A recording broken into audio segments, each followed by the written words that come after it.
Here's the part that no one teaches you. You can be right and still be wrong for that moment. You can be excellent and still be misaligned with the mission. You can be brilliant and you can misread the context of what's happening in front of you. If you've ever felt so excited to contribute something that you believe is your unique gift, but then you walk away from that moment feeling like, why don't they value me? Why aren't they seeing my effort? Why am I always misread? What happened in there? I thought I was doing something good. This episode's for you. Welcome back to another episode of the Leaderful Inc podcast. I'm your host, Chloe McKenzie, and today we are diving into a topic that I really love. I'm a believer in using your strengths. In fact, exploiting your strengths in a way that can help you see some advantages. But what I have started to realize in the season that I'm in my leadership is that your strengths overly expressed can be just as damaging as one of your weaknesses. Your strengths, the very things that got you here, can be something that without being balanced by context and without reading the room, they can actually become a weakness for you. Before you hit panic, this is not about shrinking yourself, and this is not about dimming your light and dampening your leadership, but it is about understanding how the game changes as you become more senior. As you rise, the game shifts, the room shifts, and how your strengths land with others actually shifts too. So let's dial into this episode. Here's the truth. There were things that happened to all of us that were character forming, character building, and things that became part of our identity. Maybe you grew up being the strong one, the empathetic one, the creative one, the smart one. You probably have a label attached to you, and you have taken that character trait deeper and deeper and refined it. And it's probably helped you quite a bit in many stages of your life. Maybe your strengths have even come out of having to survive. But if there's one line I want you to take away, is that a strength overly expressed can become a liability if you can't put it in check. If you've ever felt so excited to contribute something that you believe is your unique gift, but then you walk away from that moment feeling like, why don't they value me? Why aren't they seeing my effort? Some of these strengths, you're definitely going to notice a pattern. And I come from the perspective of being a woman, a young woman, a woman of color. A lot of these strengths comes from this quality of being able to do it well, maybe do it on your own. And we're going to start to examine the other side of that coin, because every strength has a shadow. As I name some of these, I know you're going to be listening saying, oh, damn, that sounds like me. Yes, it is you. So listen close. One strength, independence. The shadow side, isolation. On the one hand, you're used to doing things on your own. You can handle it. You don't want to be a burden to others. You don't want to look unprepared. But trying to do everything independently on your own can pull you into this place of isolation. And the impact is that people might see you as uncollaborative. People might get the perception that you don't feel you need to loop others into what you're doing. Now, we both know you're not hard to help. You're just not used to receiving a level of help and support because you've had to probably forge through some of that on your own. Asking for support does not make you less strong. It actually gives you the ability to scale yourself and scale your time and impact. How about empathy?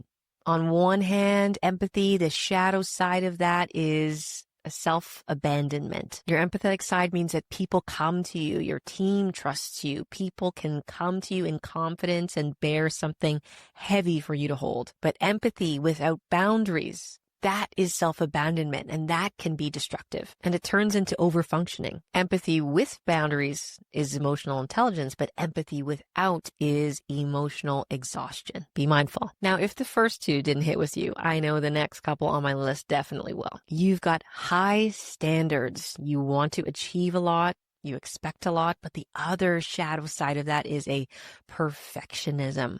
Maybe an obsession with seeing things through to a certain level of execution. Your high standards are what got you into those rooms in the first place, no doubt. But when you don't balance them with humanity and compassion for others, or you seem very rigid in your approach in trying to get where you need to go, or that you don't understand the urgency, that's when this obsession with excellence can actually detract from the outcome. Another pairing, it's confidence. On one hand, your passion is strong. You want to be vocal. You want to share, but it may be perceived as you taking over the meeting. What about you and your creative zone of genius? You're somebody who wants to bring 12 ideas into the room, stretch the thinking, make for some innovative progress on the things that you and your team are working on. The other side, the shadow side, is probably a difficulty prioritizing that. Nobody needs necessarily 12 ideas in the meeting when you've only got to get down to one and be able to move it forward. If your creativity isn't filtered through what is the highest impact and what is the highest priority,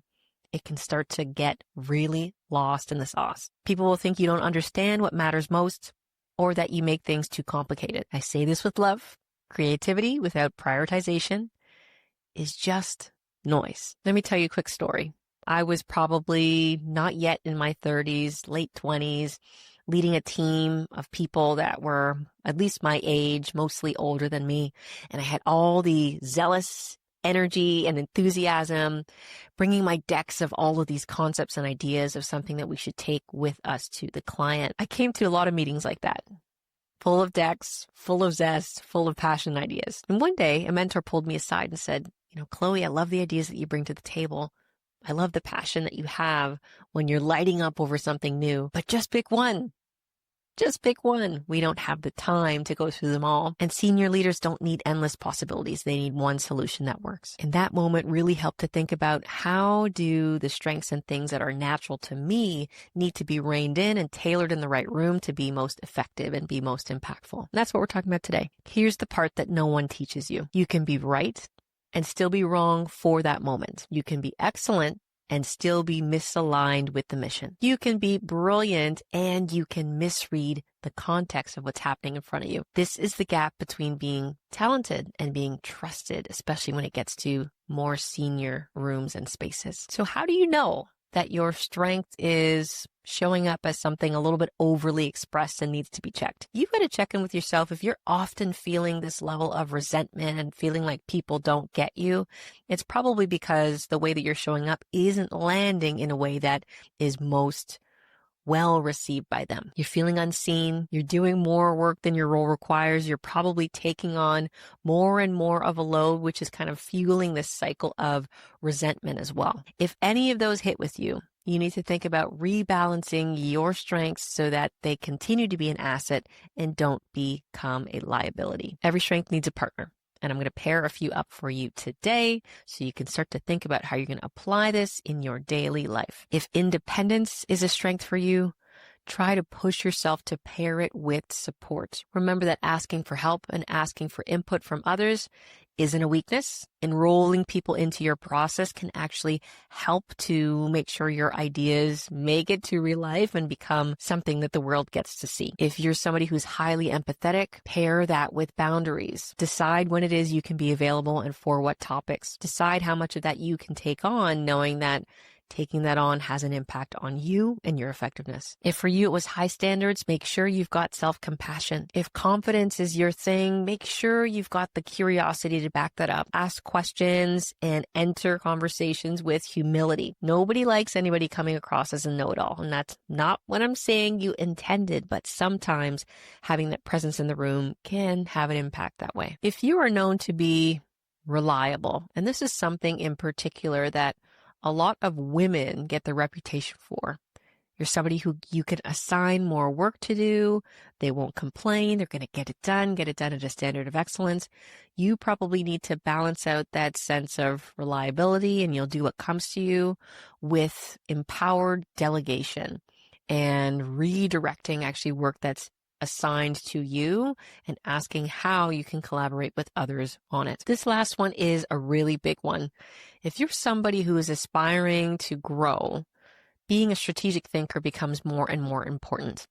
Maybe that's a skill that you already have, and that is why you're sitting in the seat you are today and why you're listening to this type of content. But seeing things from every possible angle can have the impact of overthinking.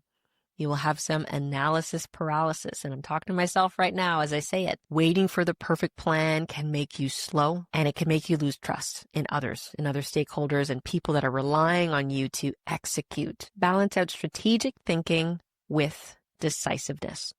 Move forward with clarity and with strong decisions. There's a couple tangible scripts that you can take with you. If you've got a pen handy, write them down, journal them, reflect on them before you head into your next big meeting. To start, read the room. Think to yourself, before I push forward, is there any context in this room that I need to be aware of that I should consider tailoring my approach? Is there something really urgent happening at the company right now that's taking away people's focus from my thing to another big thing? Is the company doing really well? Is the company having a tough time? Will people's energy be different as they receive my presentation, my message, my input? Be ready for that. There's also some questions that you can use in the room to make sure outwardly you're balancing out this strength with the shadow. If creativity is one of the areas that you're focusing on, try to come away with a decision in the meeting and try to narrow the amount of options that you are presenting to make it easier to get to an outcome. It might sound like this in the room. I've narrowed us down to 2 awesome solutions. Which one do you feel aligns best with how we need to move forward? To balance confidence, when you walk into those meetings confidently, sharing your perspective, you can use the words that sound something like this. Here was my perspective on this particular topic. Tell me in the room, what is it that you think I've missed? What is it that you believe that I'm not seeing about this?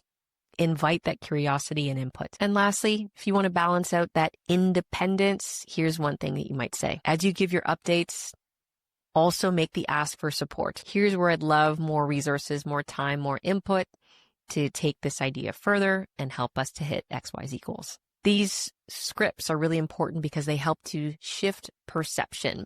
Again, your intent may have always been under there, but what really matters in this stage of trying to become a really effective, influential, high-impact leader is knowing that what you say really has all to do with the context and what's happening in the room at the moment. So shift and adapt yourself accordingly. I want to challenge you this week to be more contextual, more balanced, and more aligned in how you show up. And I'd love to hear from you. I'd love to hear what you're thinking about, which strengths you feel you're overusing right now, and how you're going to dial it in for more impact. If you got value from this episode, as always, I'd love for you to share it along with somebody you think would get value from it too. Until next time, I'll see you in the next episode.